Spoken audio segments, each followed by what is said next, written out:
the Democratic National Convention, which begins tonight in Chicago. Tonight, President Joe Biden, First Lady Jill Biden, former Secretary of State and Trump popular vote beater Hillary Clinton will be on the docket, as will AOC. That's so good. This is basically. But yes, this is the night where I think like both conventions do this. This is the night where they hope you tune in on Wednesday. Right. Like we love AOC, but the rest of that lineup of Hillary and Biden and Jill Biden is like they want people to have better things to do on Monday night. Well, I mean, it's to set like where we came from, and then but AOC sort of makes it hopefully where we're going.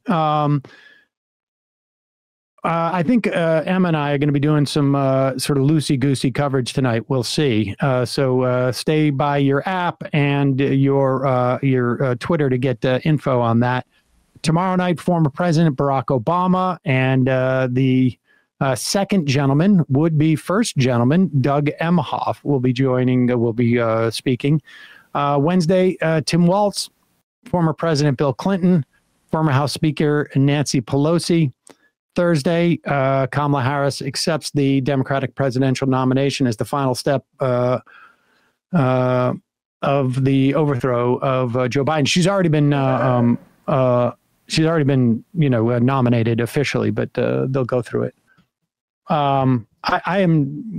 can talk more about the lineup tonight, but outside the DNC, today is supposedly going to be the biggest protest that we're going to see on the Democrats' Gaza policy. John Fetterman notwithstanding, who apparently has a very different opinion. We'll talk about that more in the fun half. Here is a welcome party, a delegate welcome party at the Navy Pier in Chicago, and a pro-Palestinian, or as I like to say, anti-genocide protester takes the stage and was sort of uninvited. Y'all can do better than that. Mike Damani! 150,000 people are dead! You are funding a genocide! The Harris-Biden administration keeps funding money to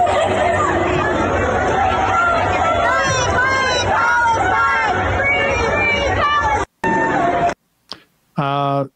So there you have it. There's also going to be a much bigger protest.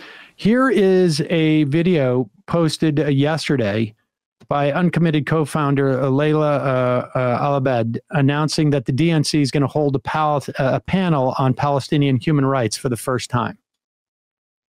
Hi everyone, my name is Layla Al-Abed and I'm here in Chicago at the Uncommitted National Movement headquarters preparing for the Democratic National Convention, and I have historical news for you. What makes this historic is for the first time in our country's history and the history of the Democratic National Convention is that we will have a panel discussing Palestinian human rights as an official part of the DNC program. This panel is going to be featuring Palestinian voices, including my own, as well as Palestinian Hala Hijazi. This panel is also going to include the voice of Dr. Tanya Haj Hassan, who is a renowned pediatric intensive care physician that has been serving the men, women, and children in Gaza who have been experiencing the very real human impact of our U.S. policy decisions. We thank the DNC for working with us on creating this historical panel while we continue focusing on policy change. Hi, everyone. So they didn't get the speaking slot, most likely. I mean, it hasn't been officially announced yet, but that seems quite clear. From the Democrats' perspective, they probably don't want to highlight a weakness at their own convention. But I'm excited to see the continued pressure throughout these next 4 days. Because there's over 30 uncommitted delegates that are going to be making their presence known. And I would not be shocked if there's enormous disruptions, as there should be when Biden speaks tonight as well. It's, I think the other thing too, that this is an indication of, and somebody just asked on the IM, do you think that the protesters storming the stage, I don't know if I would say storming the stage, but jumping up on stage, that one protester and taking the mic is helpful. I'm not sure what helpful in, it depends on what your standards are and what you're trying to achieve as to what they're helpful. From my perspective, I think it is helpful insofar as one, putting aside for a moment the moral aspects of this. In terms of just sheer electoral aspects, the polling is pretty clear that if Harris took a position that she would condition military aid in some fashion or another, it would help her with voters in swing states. And doing stuff like grabbing the mic or protesting at the DNC, I don't think is going to hurt Democratic, prospects. But it does indicate to Harris that, like, look, you're moving into September is different than June and July and August, because college students get back to college. This was one of the epicenters, obviously, of the protests. We've seen the president from Columbia University essentially lose her job by the way that she reacted to the protests. We've seen Shapiro, I don't know if it was the only reason or even, well, it was definitely part of the reason, was rejected as VP because of the way that he reacted to protesters. And, Biden couldn't go to college campuses, and Harris couldn't go to college campuses.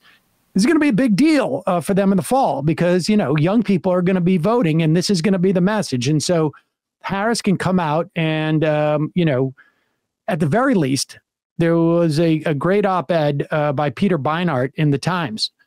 It's already clear that she's not going to support an embargo, but what she can support is the application of the law. And Beinart makes the point. She's a prosecutor. This is what she, her whole thing is law and order. There is a book, a law that's been on the books for, 20, 30 years, the Leahy Law after Patrick Leahy. And it's quite clear the Israelis are in violation of that law. And she needs to come out and say, I will support this law and I will support the application of this law. Yeah. And so would basically make sure that weapons don't go to Israel because they're in violation of, U.S. law or humanitarian law. That's what the Leahy Law is supposed to trigger. And I just want to that IMer, do you think it's helpful to grab the mic? Like, protests are not there essentially to persuade people on the spot. They're there to make people in power increasingly uncomfortable. And if these protests continue and disruptions continue, that makes Harris and the Democrats uncomfortable. And that's really what needs to be, I think, emphasized here. For Palestine and for Wisconsin and Michigan. Yeah. Right. It's electorally smart. And apparently she met with the mayor of Dearborn in a private meeting that was not disclosed to the public until it was strategically done so and through a leak to the Associated Press.